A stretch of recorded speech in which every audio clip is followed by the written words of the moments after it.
Kookaburras.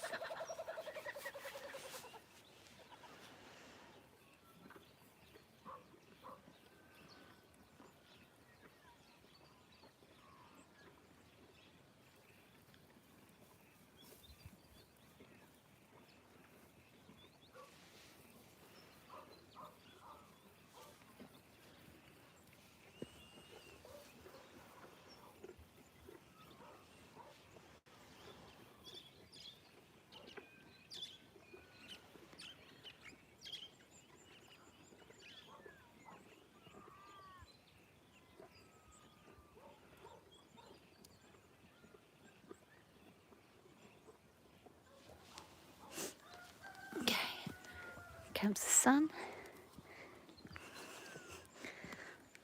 Now I'm going to move this back out a little, just until we get to over here. So I've got a feeling this isn't working again. It just keeps happening. Bit of a bugger, but not much you can do about it. So I'm going to zoom in there so you can see them. It says I've got plenty of internet bars, but it's just not working. That's okay. We'll do the best we can. Anyhow, hope everybody's having a lovely day or a lovely evening, depending on where you are in the world. This morning they're having their brekkie and it's sunny, which is lovely. We had quite a few dreary days for a few weeks.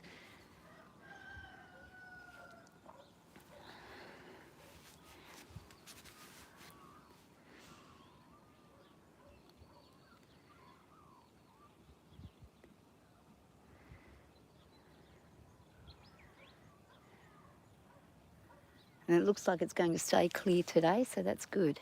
The sky is beautiful.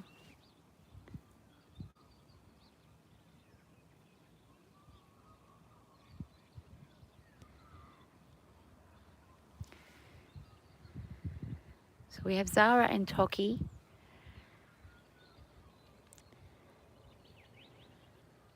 Zara is the buckskin mare and Toki is the smaller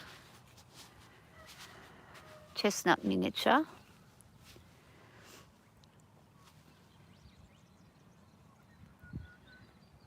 And thank you to the 5 people who've popped a thumbs up. Appreciate that.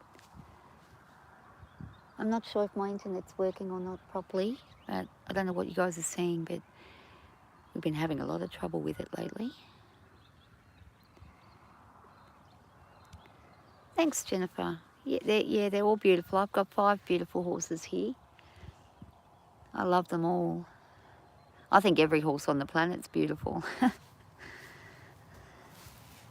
It's the fact that it exists, it's beautiful, isn't it?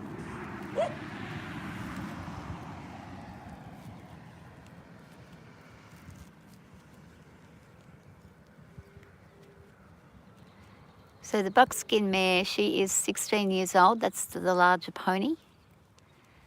And I've had her for 9 years.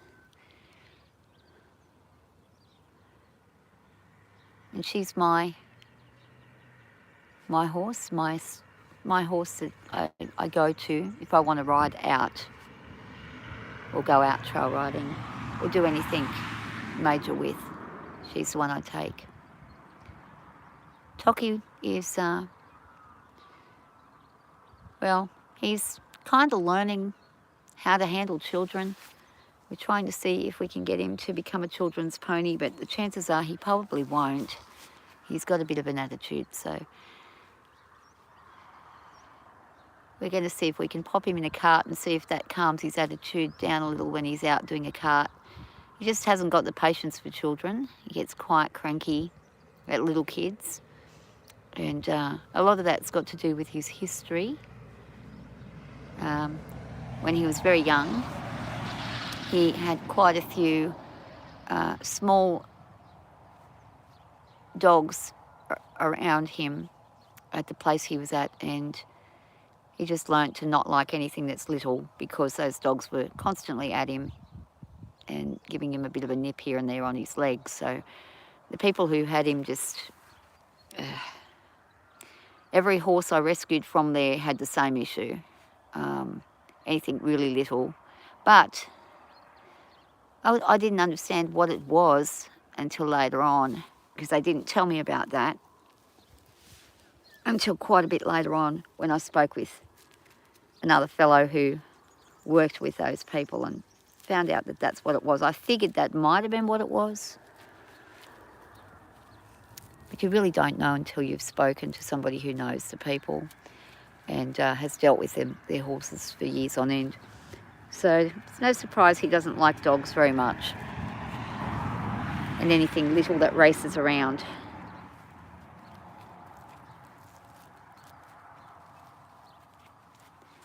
What's your favourite animal?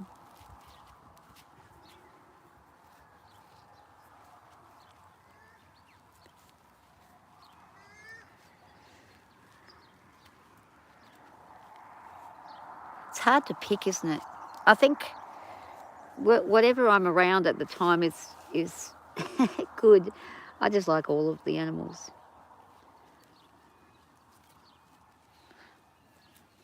Dolphins are pretty cool. Elephants are beautiful.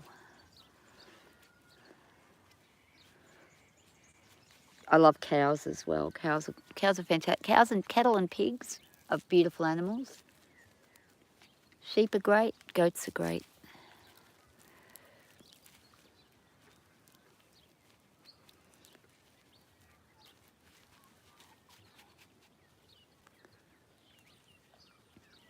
I'm going to leave you guys for a bit.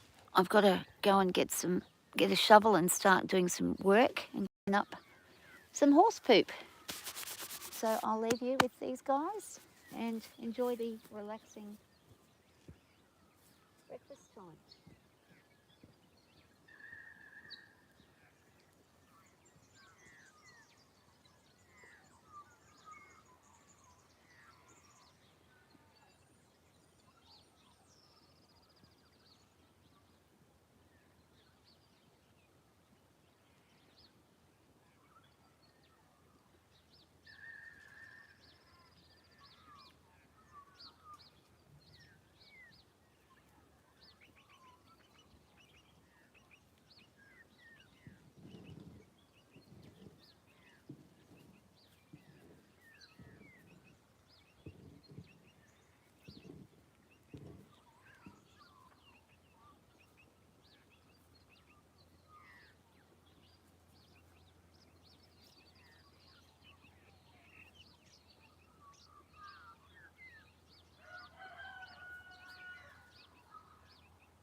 Okay, I'm back. There's quite a bit of manure to collect today, which is good for the garden. It's coming up spring, so soon I'll be working on that. This year I'm going to do some spinach again, tomato, cucumber. Oh, what else will I do?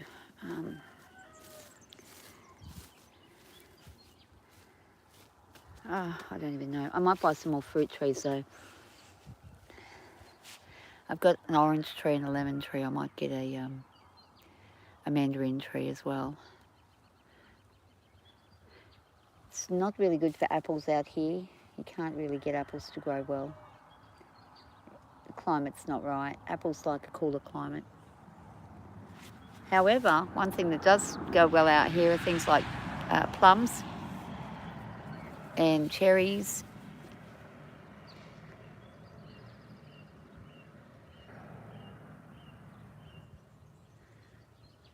Once you've established them, they do well.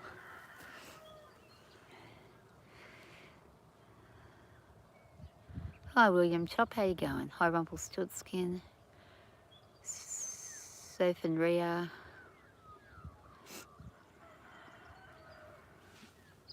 Okay, we'll see how we go. So they're coming to the end of their breakfast fairly soon. Going a bit closer, have a look.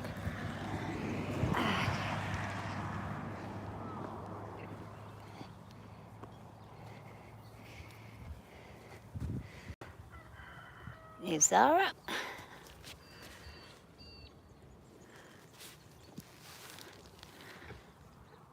Munching away there.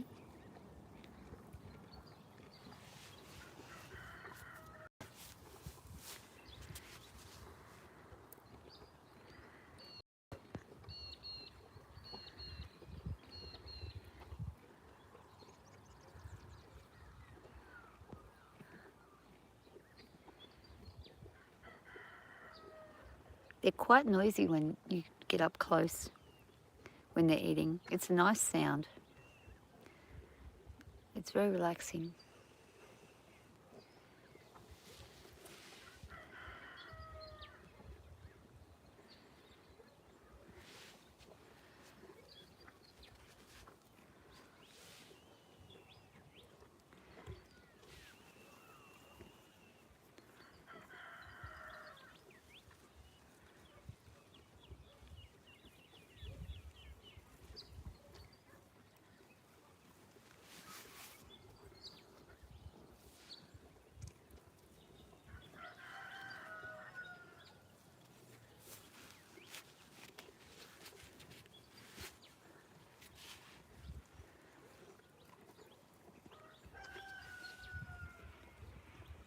And she's starting on that last little bit there.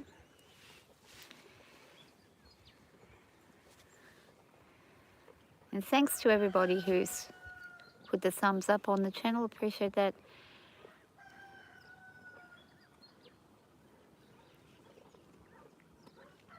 And everyone who's said hi. And everyone who's watching.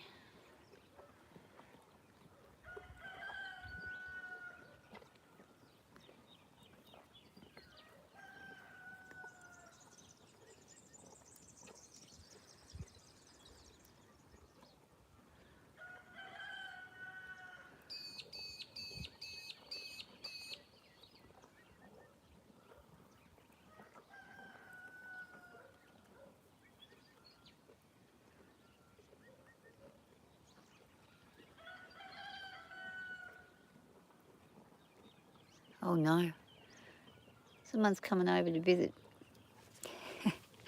Let's have a look and see. She's not liking the, here she comes. Mama Olivia. Olivia, come down.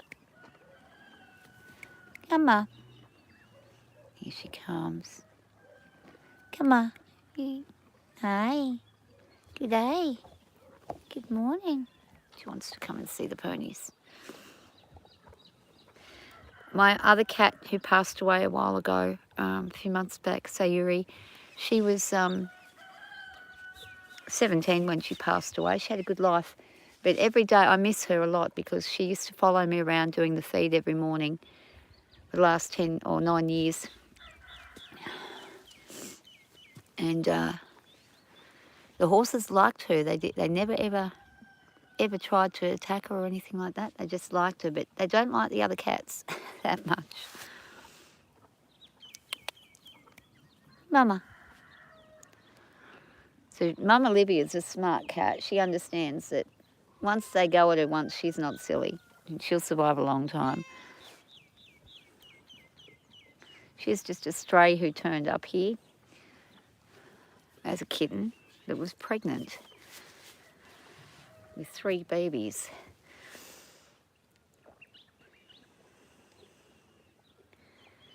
And there we go. Hey, Mama. Hey, Mama Lydia. Mama.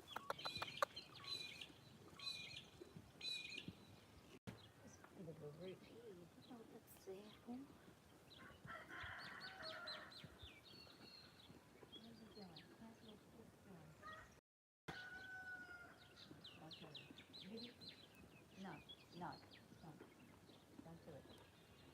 Lydia, run, go. Libby, Libby. I'm going to take you home. Come on, Libby. Yeah, he's going to get you. Let's get you over the fence. Let's get you safely.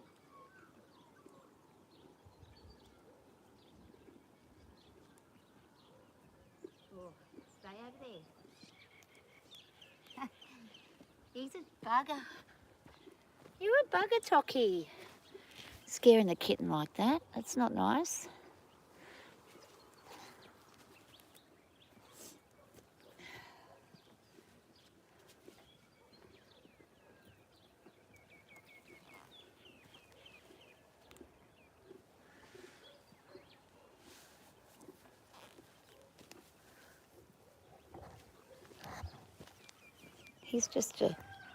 He gets a bit funny about things. Very bossy pony.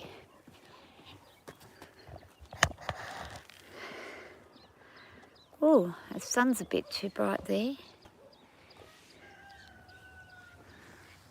Can't see anything here.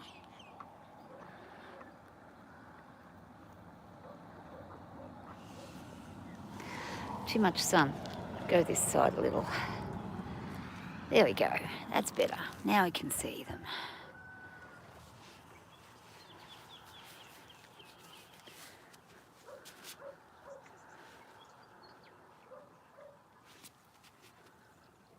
I really hope everybody has a lovely day. Wherever you are in the world, I hope, even if you're not having a lovely day, I hope at least you have one good moment in the day. And just always remember to tell yourself something good about yourself each day.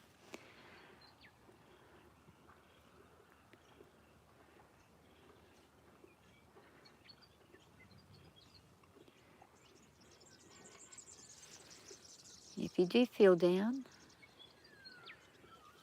be kind to yourself. Sometimes it's a lot easier to be kind to other people. Sometimes we're hardest on ourselves and we've got to give ourselves a break.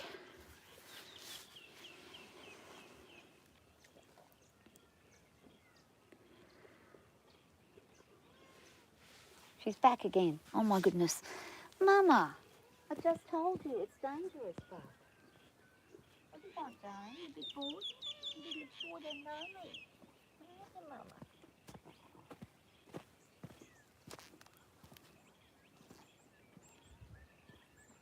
Oh, you're coming closer, but you've got to, I'm going to show you from a distance because he'll guard you. Yeah, yeah.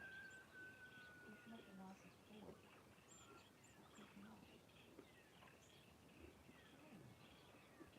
You better go.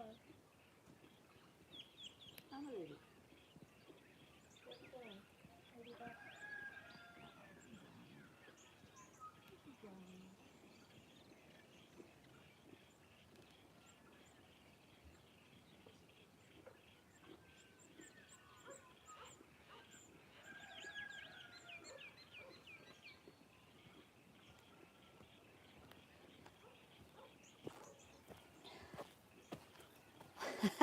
She's gone. She's not coming back yet. Oh, I hope she's not. No, she's coming back over. Toki doesn't like it. He says, I don't like that.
Hi, Comfy. Unfortunately, he's not a stallion.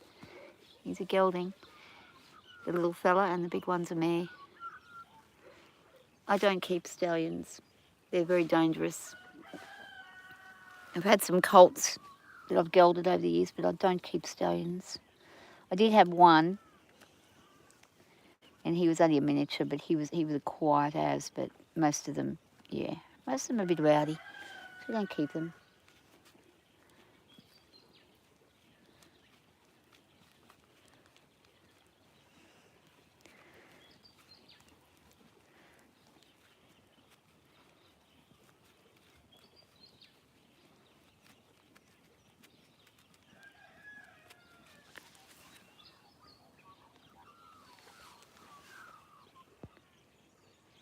Oh, okay. Yeah, no, there's different types. Yeah, you probably there's probably a lot of people that think that. I think a lot of people think, well, stallion is a male horse that is able to breed, that hasn't had the testes removed.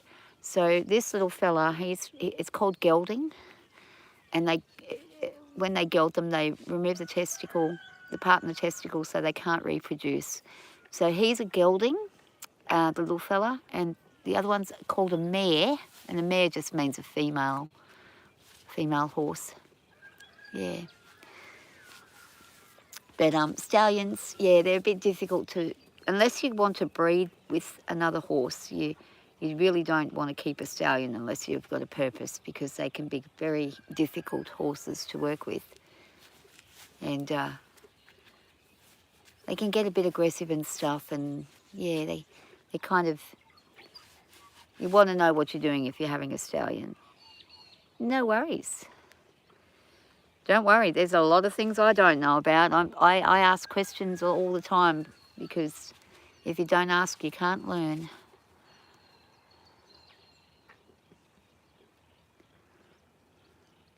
And sometimes there's things I think I know about, and then I find out of somebody who, really knows about things. And like, I had chickens for a while before I figured out a few things about them. And then I met a fella who knew all about chickens, and he was really good at helping me learn what I need to do with them and how to work with them.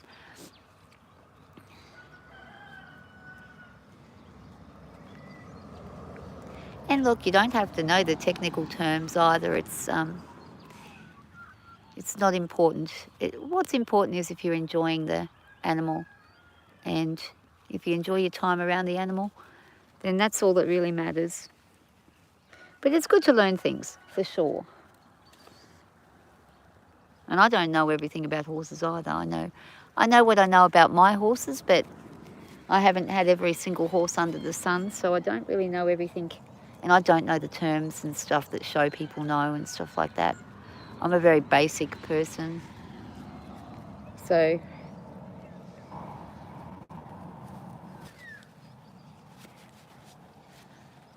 I try to learn as much as I can off anybody that I do meet. But everyone's so different. Everybody works differently with their animals.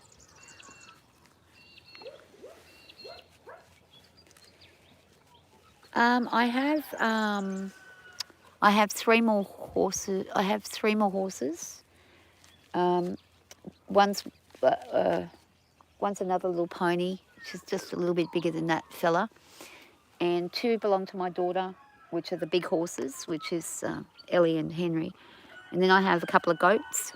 And then I have some roosters and some hens and 5 cats and 2 dogs.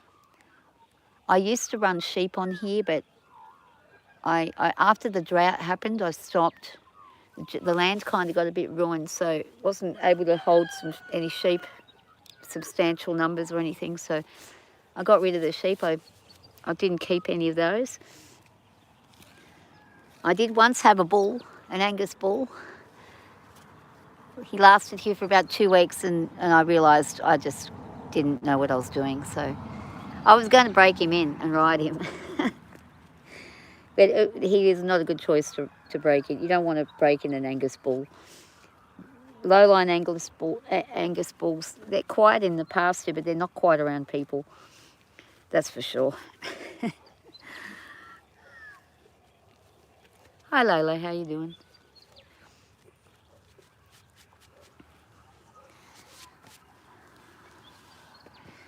And I'm not on a huge amount of land, so I don't really want to have too many things happening. I think I've got a right balance at the moment. I don't think I'd want to add any more. I also have a lot of native animals that hang around here. We get echidnas, we get goannas, we get wombats. We also get a lot of invasive animals like rabbits.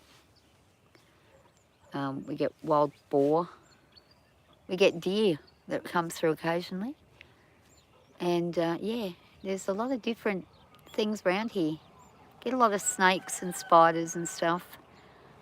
A lot of dangerous snakes out here, so you do need to be careful, especially in the summer months. But even in the winter, you still got to be careful. You could be pulling out a bale of hay and underneath is a brown snake, and you'd be right in the winter because he's not going to be warm enough to strike you, but in the summer, he'll go you. So you've got to be careful. Thanks, Mackenzie. Yeah, she is pretty. They're all beautiful. Goes the school bus.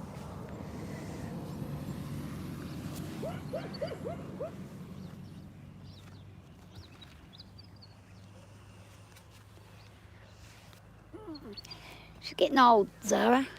We're starting to get older. Not super old, but she's getting a little older. I might put this way so you can see them a bit better. I think that sun was a bit blocking things a little.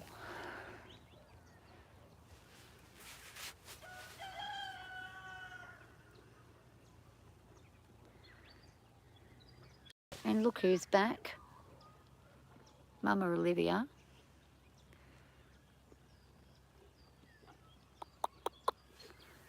Hey, Mama.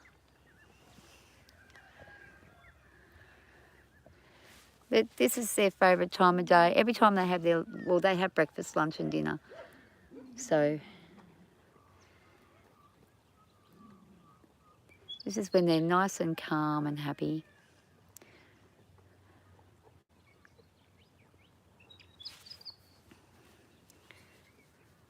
Chunky cat. Oh, she's probably just a little bit heavier than she should be according to the vet. I think I like them to have a little bit of extra weight on them, because if they get sick, you don't want them to go downhill real fast. You should see my other one. He's a big boy, El Chapo. Although they've been on a diet because the vet was very strict. I got a vet who is very adamant about their weight. So they've all been on a diet. And my Kelpie dog, he has to have a diet because he's got to go and have some surgery done. So he can't be too big. It's a bit risky. He's an old boy, so you don't want to go under anaesthetic for too long. And of course, the heavier they are, the more anaesthetic they need. So he's on a diet. So everyone's on a diet. I need to be on a diet.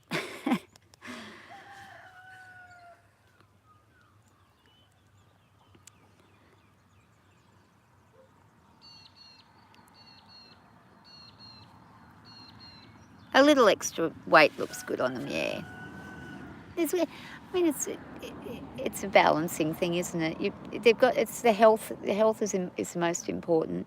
And occasionally with the kelpies, I do tend to go out and get, if there's anybody that, we get a lot of animals that get killed on the side of the road, in particular kangaroos and foxes and things. If I find a freshly killed kangaroo, I will bring that home and they will have some kangaroo meat, which is really good protein for them. And that, unfortunately, though, bulks them right up and they put on way, way too much weight. So we've been told he's not to have kangaroo, the kelpie boy that's got to be done. He's not to have kangaroo till after his operation's done. We'll see how he goes. He's a bit distressed about not having his kangaroo, but yeah, you've got to prioritise. I did have some kookaburras out here earlier having a bit of a sing-song in the tree, but they've taken off. And they're cloud seeding again, so I don't know if you guys can see the pattern in the sky, but they're very faint at the moment, but there's crisscross grids. There's one there. They've been doing this all the time over here. It's been going on for the last 10 years. And what happens when they do that is we get more rain, but the rain kills off the grass. It's not a good thing. So I don't know why they're spraying whatever it is that they're spraying, but it's not good and I don't like it. And it also causes me to get quite sick if it's sprayed too close down. Sometimes they spray so low, you'll feel it fall on you.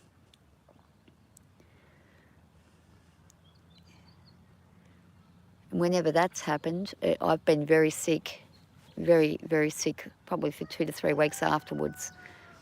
So whatever they're putting in there, I don't know what it is, but it can't be a good thing. We really don't need any more rain right now.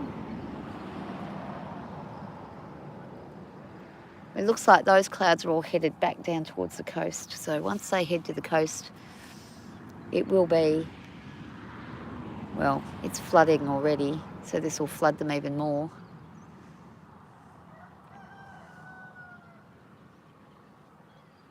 Are they racehorses? No. Hi Godzilla, how you doing?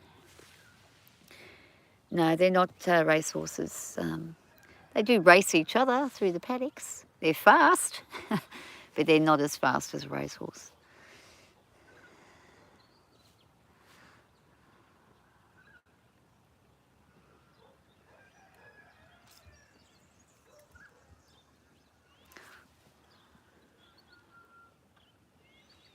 Actually, the funniest thing is that little fella is faster than all the horses I have. He's really quick.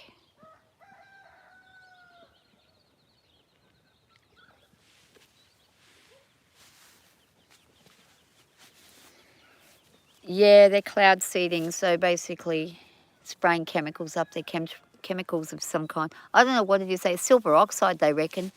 But I did ring the Federal Aviation Authority in Australia, and they denied that the planes were even there when I was filming the planes and sending it straight to them in real time through an email, videos of the plane with papers showing the date, so they could tell it was that day. And they said, no, those planes don't exist, which was kind of strange. And I was like, whoa, here he goes now. He's doing it right now. And people think it's a jumbo jet, and it's not a jumbo jet. He'll come through and do even more. Here he goes again. So he's making some more over that side. When it's a normal jumbo jet, the trail is nowhere near like that. And you watch the clouds form in front of you. They're already forming.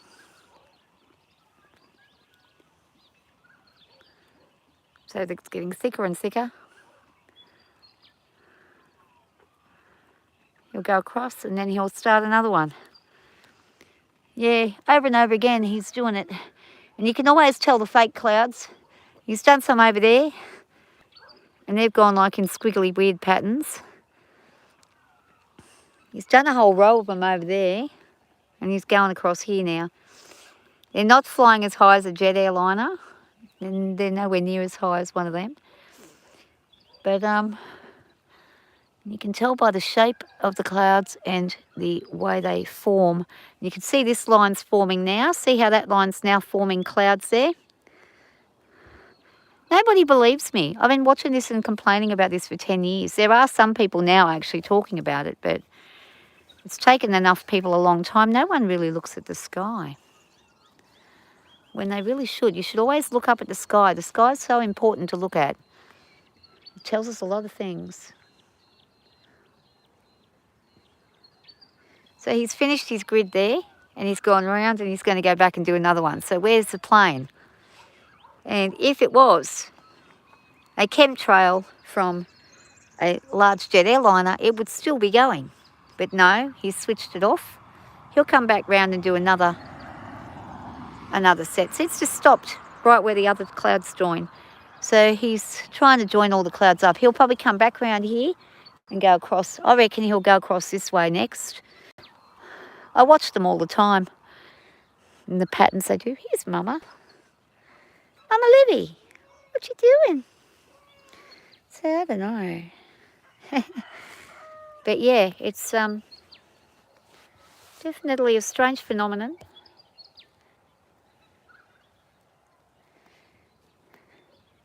No, you can never tell, and that's the thing. It can get pretty... I mean, I actually had a farmer come out here yesterday who I was having a chat with, and he's an older fella and he's been around here forever. And I said to him, have you looked up in the sky and noticed what they're doing in the sky? He said, no, I haven't. I said, have a look. I said, they clouds see daily. Just next time in the morning, look up every day for about a week and you'll catch them. Sometimes they do it at night too. When they do it at night, they go a lot lower. And I think when they're doing it at night, the reason they go lower is, I think what they're trying to do is formation of cloud forms quicker the lower they go, I'm noticing. So if they want the clouds to last longer and go further, they do it higher. But if they want them around your area, they drop lower. This is my theory, just from an observational theory. But that's all you can go on, what you observe. You certainly can't go on what the FAA says, because they won't tell you a darn thing. And nor will the... They actually told me to call the Air Force and the Army, who I tried calling, and they would, of course, wouldn't speak to a civilian about anything. They referred me back to the FAA, or whatever they're called in Australia, Flight Administration Association or something like that. Then I rang the local council and asked them, because it's in their jurisdiction, and they had no idea. They said they don't know anything either. So somebody must know something. Now, where is he? Has he come back? He might have run out of steam. He might have to go and refill and come back. It's been at it for a while. But you can clearly see, even in the last couple of minutes, how that's going into a cloud formation down that end. Yeah, they're giving us the go around. That's what they do.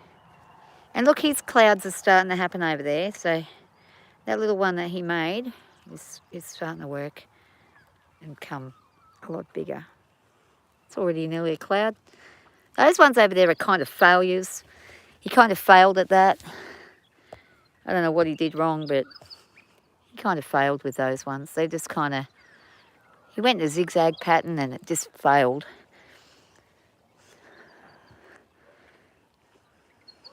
I wonder if he realised he's failed. I don't know. He probably doesn't care. So they're going to flood somebody out. You watch. On the news, the Central Coast will be flooded. That's what'll happen. Oh, I've got to zoom back out.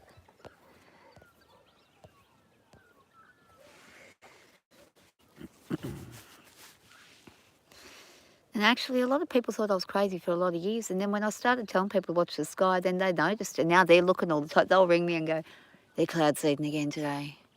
And they'll notice what happens on their farms. They can't grow certain things anymore. Certain things won't grow. Weeds will grow, but crops that they may have been planting for years won't grow anymore. Grasses, types of grasses will die off, and the grasses that aren't that useful on a farm will flourish. So what's the agenda? It makes you wonder. They're trying to eradicate farmers, I think, and there's a lot of farmers realising it now. Victoria apparently has just made a law, God help those poor people out there, that on any farm, they can just go in to any farm and say, we're allocating this part of your land for, and they can take any part of the land and put things like solar panels or windmills on, and the people have absolutely no choice. There's no compensation, nothing. Now, there is a farmer down there who is going completely viral amongst all farmers because he's blowing the whistle on what's happening. And basically it's happened to him, and he is like livid about it because, you know, it's destroyed his farm. His whole livelihood's ruined. Now, how on earth in the constitutional rights that we have is that even doable by the government? I have no idea how they've managed to slip that through or when they slipped it through. They've snuck a lot of these bylaws in. They did a lot during COVID, put a lot of bylaws in. Little laws that people didn't realise, and then people are suddenly getting all these fines and things for stuff that they had no idea existed.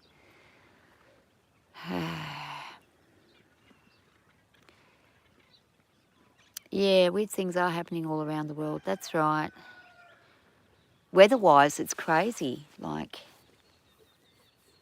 it does make you wonder. It makes you wonder what they know that we don't know, what they're not telling us, number one. But it also makes you wonder how long we have before it all goes crazy completely and nothing grows anymore. I'm going to test it with my vegetable patch this year. I used to have a veggie patch that could grow everything. I had corn, I had corn, chocos, silver beet, zucchini, lettuce, tomato. I was growing onions. I was growing squash, cucumbers, beans, snow peas. Everything grew. If I planted those things now, I will only maybe get spinach and tomato if I'm lucky. And that's about all I can grow successfully without really trying really hard. Before I didn't have to try hard at all. I just planted it and it grew. Now you've got to try super hard. So I'll test it again and see what happens. Yeah, I had a lot of stuff, and I always had stuff I could give to, you know, the kids or give to other people. Last year I didn't garden. I gave up for a year. I just went, no, everything's just not going well, so I'll leave it. But the year before, I was the only person who had capsicums that grew. Everyone was trying to grow them, and I was the only one who could grow them out here. And so my daughter, who's a chef, she come around and she saw all my capsicums. She said, Mum, do you realise how expensive capsicums are? They were like something like $30 a kilo for a capsicum, which is unbelievably. Ah, don't you do it. Look at him. He's trying. Oh, Mama! Ah! Don't. He's trying to go the cat. Oh, he's a bugger. Excuse me. You touch her. You back. Mama, you all right? Oh, Bubby. You go back. Back you go. No, you don't be. I don't trust you. You bit the other cat. You're not going to get her. Go over there. Go back over there. No, you cranky boy. Oh, he's a bugger. Little shit. No cattle. No, I don't have cows. My neighbours do, but I don't. I'm just going to keep this boy away from my cat. Go and get a drink. Good boy. Mama, I told you he will get you. He's not a friendly boy. He's terrible. Are you feeling all right? Oh, poor girl. You okay? You've been in a bit of a scuffle, I can see. Who'd you have a fight with? Which one of the boys? Eh? Or was it Maxie? Yeah, she's had a scuffle. Clean that up. Yeah, he's a bugger, that little fella. My neighbours have got cows. They've got nice cattle. I'm surrounded by cattle, actually. And sheep.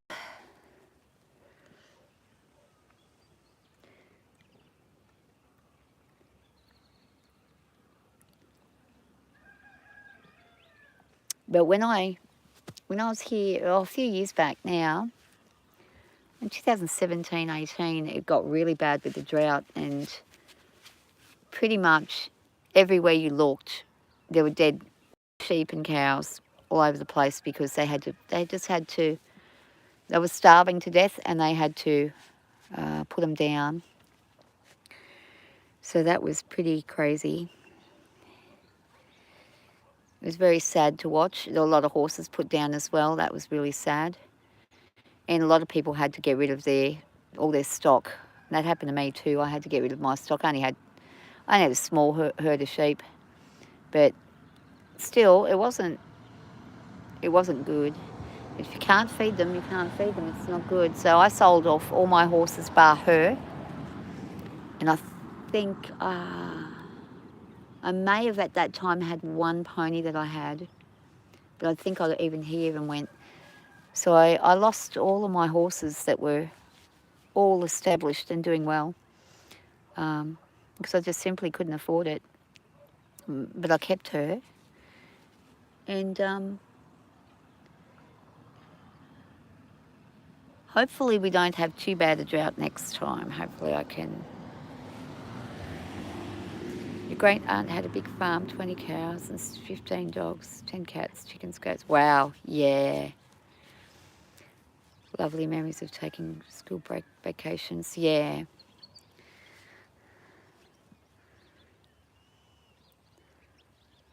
Yeah, we've got some really big farms around here, like several thousand acres. There's a lot of smaller farms that are 40, 50 acres. And then there's quite a few smaller lots, 5 to 10 acres, which is what I'm on, a smaller lot.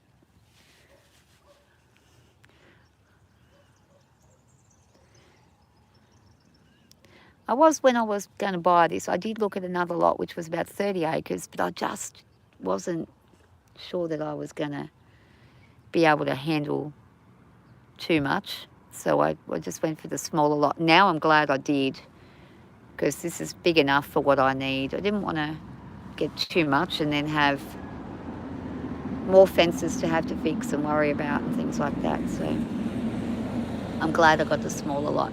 And if you know what you're doing, you can manage well on a small lot. You can do a lot with it.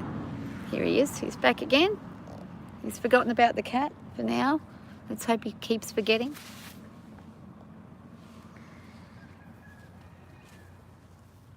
Northern Territory. Yeah. Oh, there's some massive, like, they're as big as, some of the cattle properties are as big as the states in America are. Like, literally. But they have to be huge because there's really not much there, so they just drove all the time. That's a good job too. A lot of people go out and do droving, work on the cattle farms out there in the Northern Territory.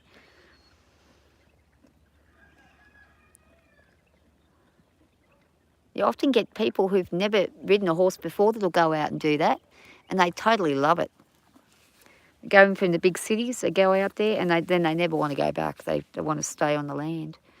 It's one of those things, once you do it, you just don't want to stop it.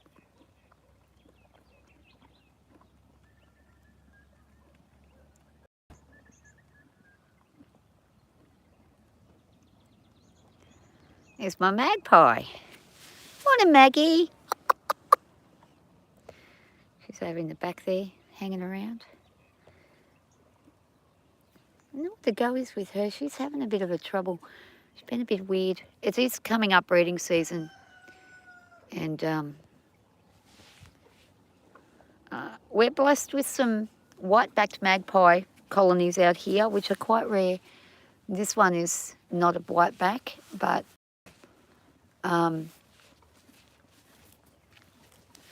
we do get quite a few youngsters that turn up once the breeding season starts. And yes, I do get attacked and swooped when I ride the horses by the magpies and by the plover birds. They like to swoop you. The horses don't care because they're around them all the time. They don't really bother the horses when they're by themselves. They just do it when there's humans there. So it's humans they don't want around, which I don't blame them.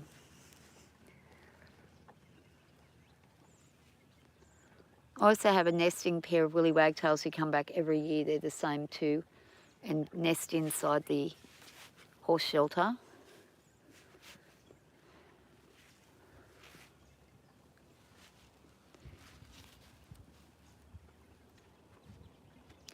My uncle was a fighter pilot in World War II over Malaysia, got gifted the land by the government. Oh, wow.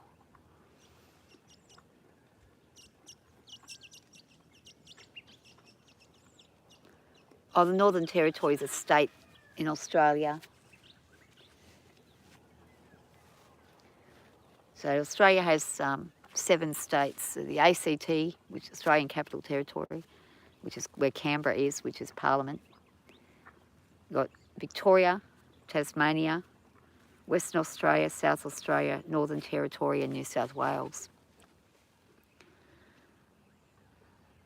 It must be hard being in a country like America where there's like, what is it, 50 states or something?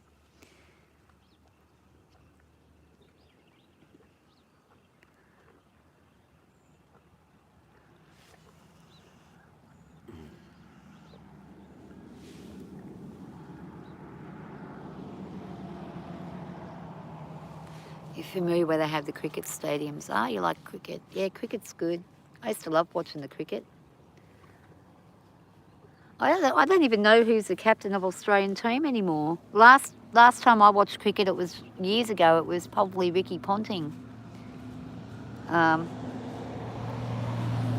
was a long time ago. I remember Alan Border. He was huge when I was young. Alan Border, Merv Hughes. Oh my goodness, yeah, I'm remembering all these ones now. Of course, Shane Warne, who was a worldwide phenomenon till he passed away.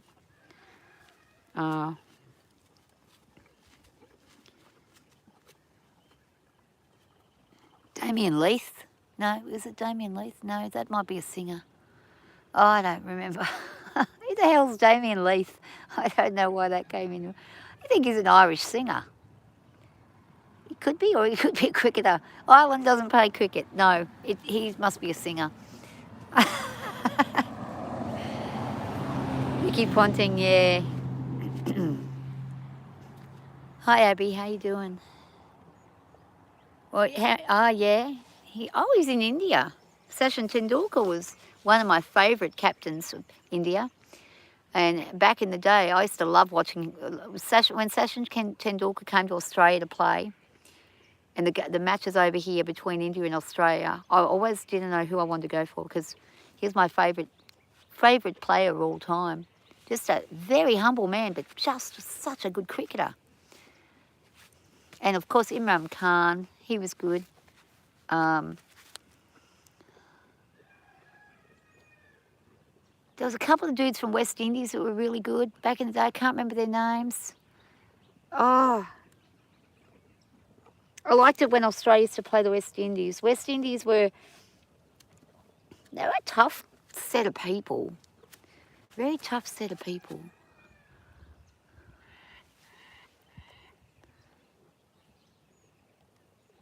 Yeah. Well, sorry, I'm getting hay fever. Bless me. I actually called my son Sachin after Sachin Tendulkar. And it's funny because Indian people that meet him are like, oh, are you part Indian? He doesn't look Indian. He's like, no. My mum was a fan of cricketer Sachin Tendulkar. And he doesn't even like cricket. But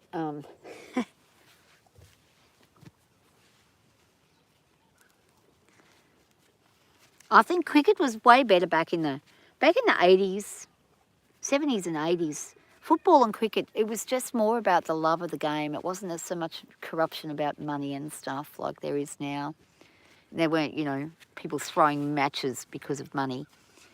It was just the game. And actually, my father went to high school with Ray Price, who played for Parramatta. And Ray used to come over every now and again. He was a little bit older than Dad, but he knew Ray Price and Ray Price's brother. And I remember Parramatta won the grand final. We went to it. Parramatta won the grand final. It was insane. I remember being about, 7 or 8 or something.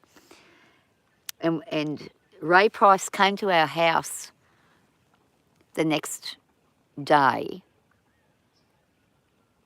For some reason, he was coming to see Dad for something. I don't know what it was about. And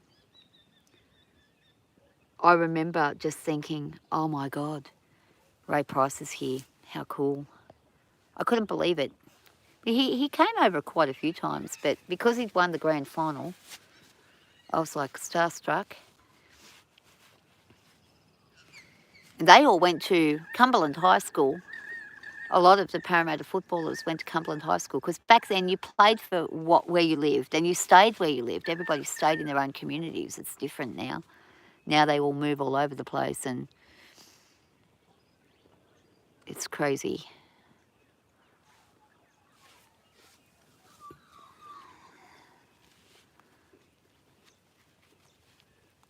Ah.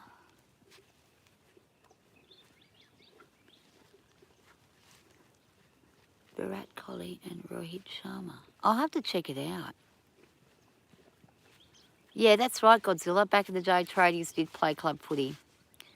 And yeah, they had a job. A lot of the football players used to be like garbage men and stuff.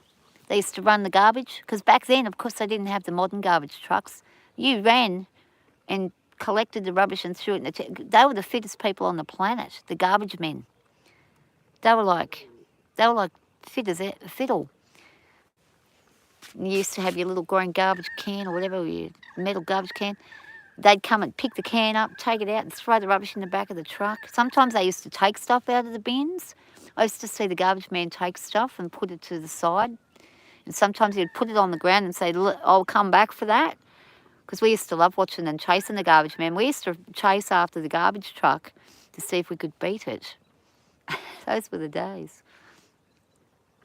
Give me a second, I'll be back. I've got to get a cord. I'm going to lose my battery.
Oh, damn. Where's the hole? Here it is. Oh.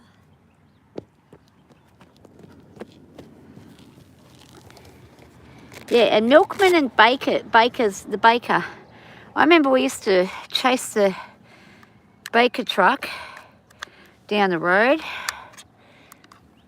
and sometimes the milkman used to let us help. He was really cool.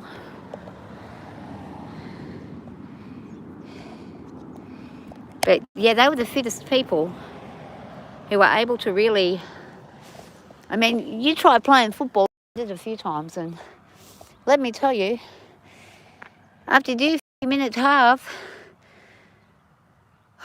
wow, you get tired.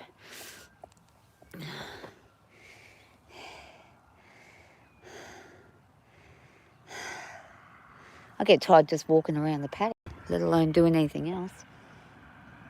So he's nearly finished. He's going to be like a vacuum cleaner and pick up all the bits that nobody wants. And it's like a little vacuum. Robo-vac.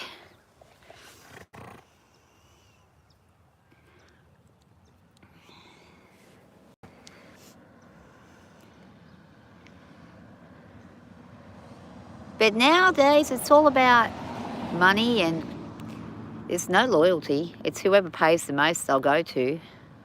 There are some loyal people, but most of them, they're not. I don't watch football at all. I used to love football. I used to go to my brother's football matches all the time as a kid, and I loved it. I used to play on the sidelines because back then girls weren't allowed to play. Inland taipans. I don't know. I'm not sure if they're out here. I do know we get red belly black snakes, yellow belly black snakes, plain black snakes, brown snakes, eastern browns. Mostly eastern browns is what you'll see out here. A lot of them, tons of them. He actually got bit by one. He got struck 3 times on the front leg, and I thought for sure he's going to die. It was a huge snake. I was actually walking him, and it just jumped up, and he just stepped in front of my leg as it bit. So if it hadn't have got him, it would have probably gotten me. I would have probably died instantly. He got bit 3 times. I shaved the area. Couldn't find exactly where the bite was, but you could see a little bit of pus weeping stuff. And I rang the vet and I said, oh my God, he's been bit. And the vet was like, just clean the area and bandage up the top. So if he has been bit, it won't spread. So we put a big bandage on, a compression bandage on him. Anyway, I said, have you got any anti-venom? And he said, yeah, we've got some, but we're not able to go out. We're not actually coming out today. They were in a massive surgery thing or something going on, and couldn't do it. So it was pretty much, but he said to me, don't worry too much. Horses are how we make the anti-venom. Horses have actually got quite a good immunity against black and brown snakes, especially eastern browns. And he said, give him 24 hours and just watch him for the next 24 hours. And if he's fine, that means he's fine. Well, he was fine. He had a little bit of swelling on the leg, but I think it was a dry bite more than anything. But it got him 3 times. Just went bang, bang, bang. And it was a huge brown snake. It was definitely a fairly old one too. It was that long. It's almost 2 metres, which is huge. They're usually around 1.5 metres. It was just aggressive as all hell. So I figured it's probably a female, and it's probably got a nest somewhere. Sure enough, a couple of weeks later, I found about 6 baby brown snakes just crawling around, just going through the grass and in the shed and stuff. And I thought, oh my God, that might have been the mama. But we get a lot of them.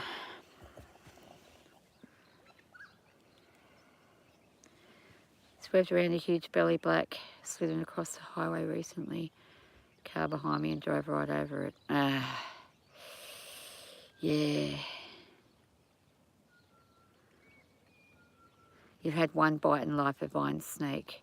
I've never been bit by a snake and I don't want to be. I've been close to treading on a brown snake. One time I was just walking along and then I went to put my foot down and lucky I looked and there it was and I jumped, sort of like jumped forwards and it just ran off. It didn't even try to bite me. But I did have a big incident with a yellow belly black snake, which I had never seen one before. I was freaking out. It actually went up like, you know how those taipans go up in the air? It did that and it swayed a bit. And I'm looking at it and I'm thinking, what the hell is this thing? It's got a yellow belly. It looks like a red belly, but it's yellow.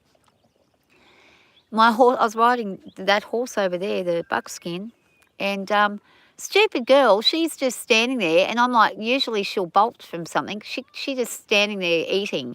So I quickly pulled her head up and went to turn her, and it went to strike. It missed her, and I just went bang, let's go, and off she bolted. That's the only time I ever wanted to bolt, and we bolted out of there. And I'll tell you what, scariest thing, it was really scary because she didn't care about it, but, they see them all the time in the paddock. And the snakes, I think they hear the horses coming, so they move out of the way. But this one kind of, we must have surprised it, and it just wasn't. Yeah, I don't want to go anywhere near them. I like to leave them alone and let them do their thing, but I don't want to be anywhere near them. And we get a lot. Sometimes you'll see two of them fighting. They fight, which is really interesting to watch, but you don't want to sort of get in the middle of that. But they have big territories too. The brown snakes have a large territory for what they are. They have a large territory, and you might only get 2 or 3 within, a few acres. And then when the babies are born, they've got to get out of there because of the competition. But I had a cat years ago called Anexi, and he's a lovely cat. I don't know what happened to him. I suspect a snake must have got him when he was out on his adventures, but he used to bring the baby snakes and drop them right at my feet. And one day I was in the kitchen and I was washing up, and then I felt this cold thing land on my foot. I had bare feet. It was summer. And then I felt it slither, and I thought, oh, geez, oh, my God. I knew instantly it was a snake. I just didn't know what sort. Looked down. It was about a 30-centimetre long baby brown snake, eastern brown.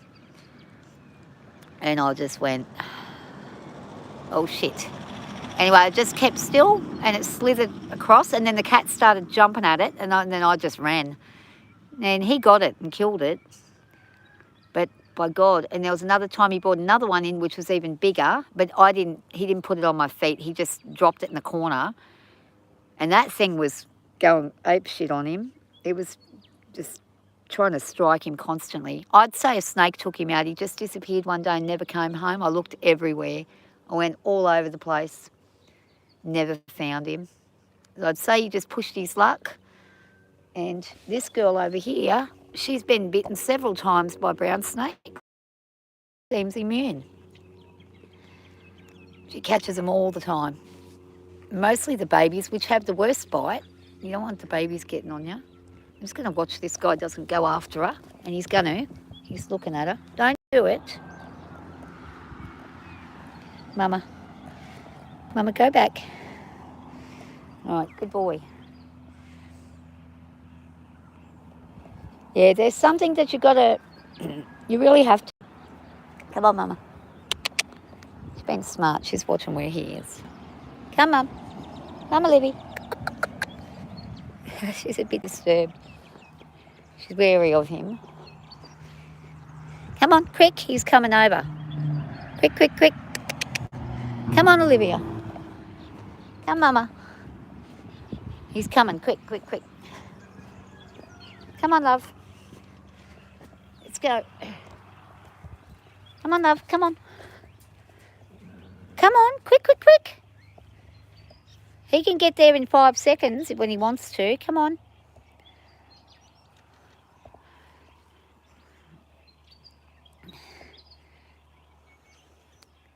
Yeah, I know. Steve Irwin got really unlucky, didn't he, with what happened to him? It was unbelievable.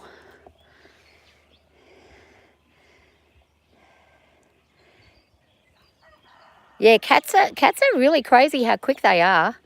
She when she gets them, like she'll hold it. She'll hold the head of the cat, like the snake. She'll have the head in her mouth, and I don't know how she doesn't get bit, but it'll be squirming like crazy. It's probably trying to bite her, but she must know how to hold it so it won't bite her. If it's a small snake, she'll hold the head in the mouth, and then she'll play with the tail while she's holding the head.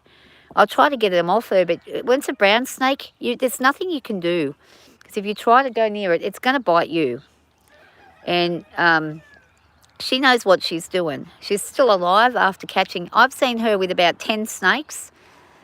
And God knows how many that I don't see her with, probably hundreds. And the vet just said they develop a good immunity, but one day it might go the other way. It might go south and she might get done, and that might just take her out. Just depends. But there's a guy with a snake channel that I watch sometimes, and he's got really deadly snakes. But he's been bitten so many times by, I think it's a black mamba or something.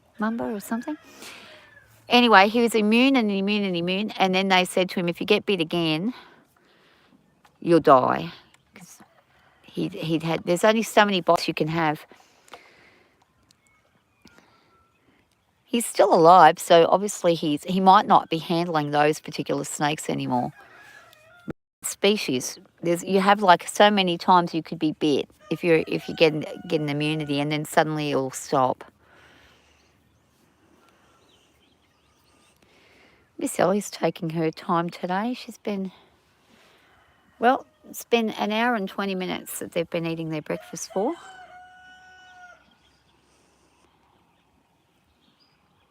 Crazy rooster, what's he doing? Hippie, come on. Oh, good Lord.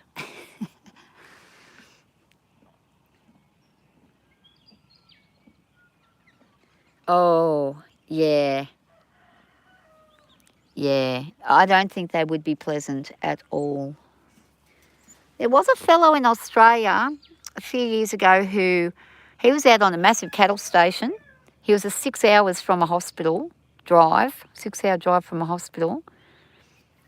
They did have an aeroplane on the property, but you can't fly an aeroplane when you've been bit by a brown snake. He got bit by a brown snake, and he immediately got himself into his vehicle and just drove the 6 hours to the hospital, and they saved his life. He didn't die, but it was a larger snake, and that's what they said. You're lucky it was an older snake because they control their venom.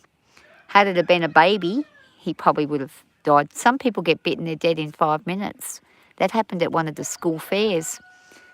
A fella, they were sitting on a park bench and a brown snake came through, and he tried to pick it up and move it away, and he got bit like 7 times, and he was dead in 6 minutes. And it's in front of everybody at the school fete. It was terrible. Don't do it. Naughty boy. I know what you're trying to do.